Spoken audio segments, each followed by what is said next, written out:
Welcome back. How'd you go? Did you give the challenge a go?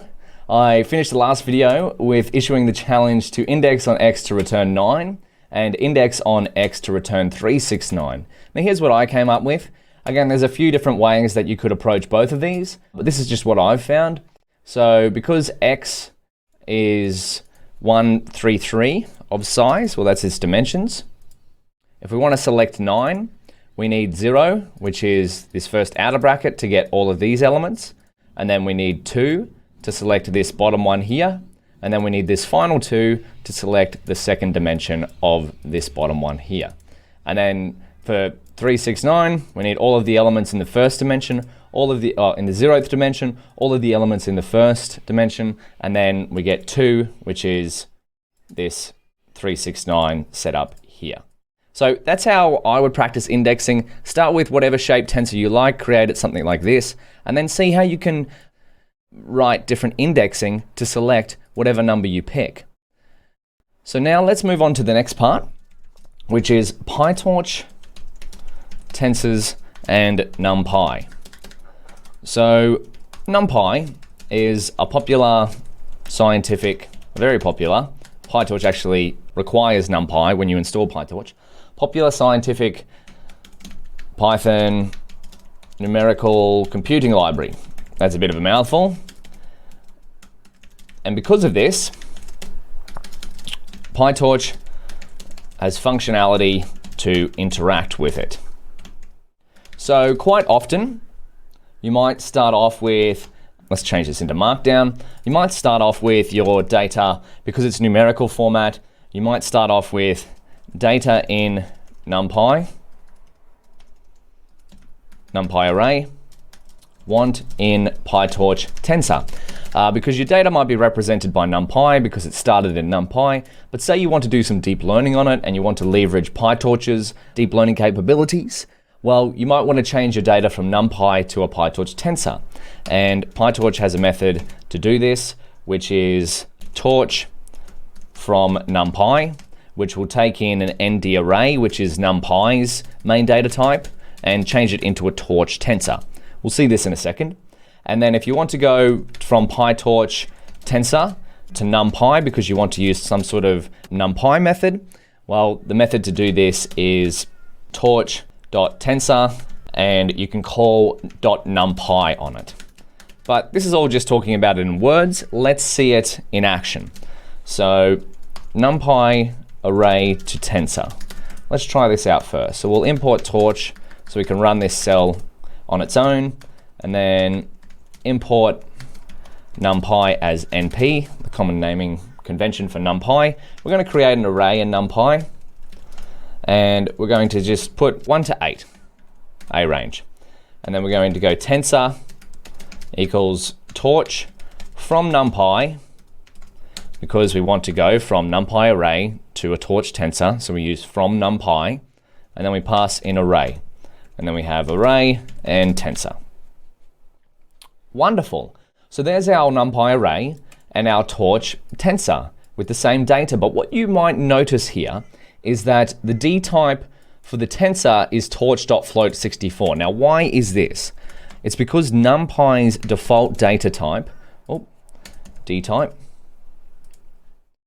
is float64, whereas tensor, what have we discussed before? What's PyTorch's default data type?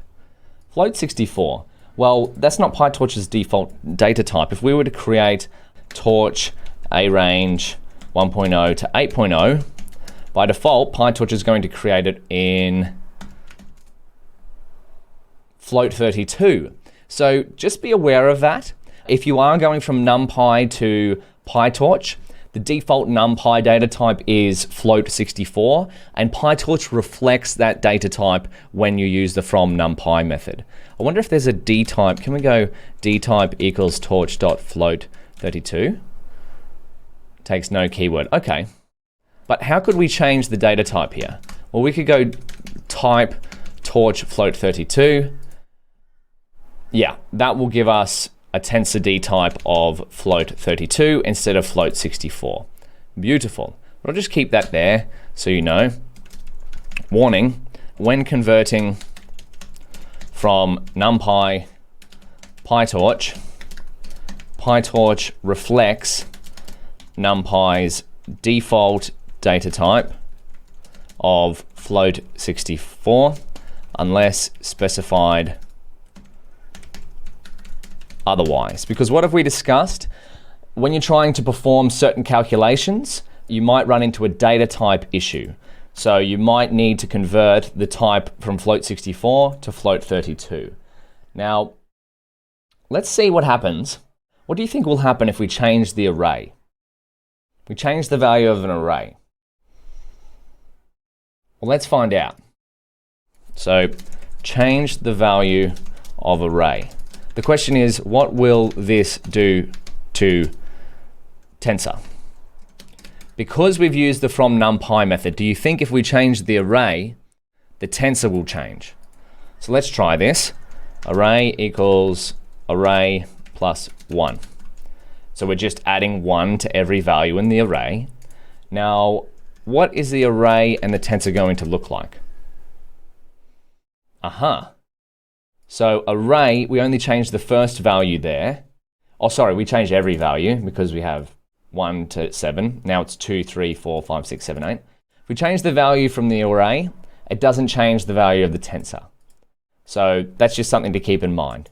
If you use from NumPy, we get a new tensor in memory here. So the new tensor doesn't change if you change the original array. So now let's go from tensor to NumPy. If you wanted to go back to NumPy, tensor to NumPy array. So we'll start with the tensor. We could use the one we have right now, but we're going to create another one, but we'll create one of ones just for fun. One rhymes with fun. NumPy tensor equals, how do we go to NumPy? Well, we have torch.tensor.numpy, so we just simply call NumPy on here. And then we have tensor and NumPy tensor.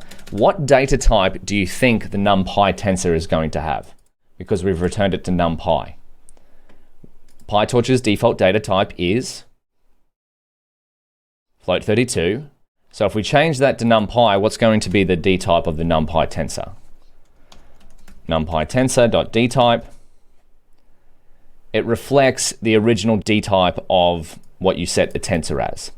So just keep that in mind. If you're going between PyTorch and NumPy, default data type of NumPy is float64, whereas the default data type of PyTorch is float32. So that may cause some errors if you're doing different kinds of calculations.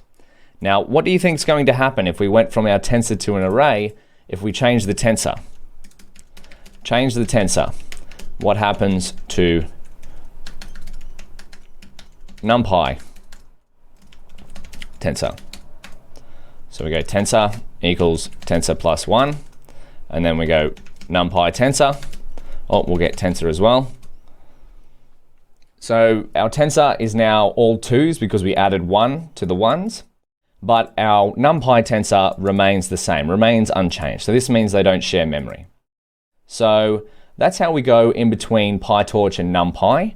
If you'd like to look up more, I'd encourage you to go PyTorch and NumPy. So warm up, NumPy, beginner. There's a fair few tutorials here on PyTorch. Because NumPy is so prevalent, they work pretty well together. So have a look at that. There's a lot going on there. There's a few more links I'd encourage you to check out, but we've covered some of the main ones that you'll see in practice. With that being said, let's now jump into the next video where we're going to have a look at the concept of reproducibility. And if you'd like to look that up, I'd encourage you to search PyTorch reproducibility and see what you can find. Otherwise, I'll see you in the next video.